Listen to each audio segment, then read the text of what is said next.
मित्रांनो नमस्कार मित्रांनो, महाराष्ट्र राज्यातल्या राजकारणाबद्दल एक मोठी बातमी समोर आली आहे।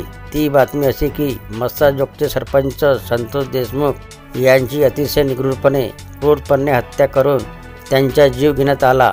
या घटनेला 82 दिवसाचा कालावधी उलटून गेल्यानंतर अखेर आज महायुतीतील मंत्री धनंजय मुंडे यांनी मंत्रिपदाचा राजीनामा दिला।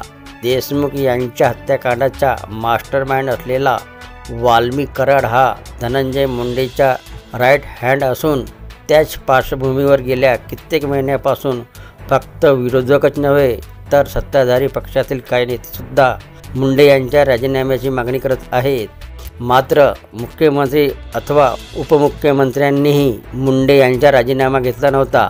पण काल संतोष देशमुखांच्या हत्या करतानाचे काही क्रूर व्हिडिओ आणि फोटो समोर आल्यावर संपूर्ण राज्य हादरला आणि राजकीय घडामोडींना वेग आला। रात्री देवगिरी बंगल्यावर मुख्यमंत्री देवेंद्र फडणवीस, उपमुख्यमंत्री अजित पवार, धनंजय मुंडे यांच्यासह काही महत्त्वाच्या नेत्यांची बैठक झाली। त्यामध्ये मुख्यमंत्र्यांनी धनंजय मुंडेंचा राजीनामा देण्याचे आदेश दिले। त्याप्रमाणे अखेर आज सकाळी धनंजय मुंडे यांनी सातपुडा बंगल्यावर त्यांच्या PA हा राजीनामा घेऊन सागर बंगल्यावर गेला।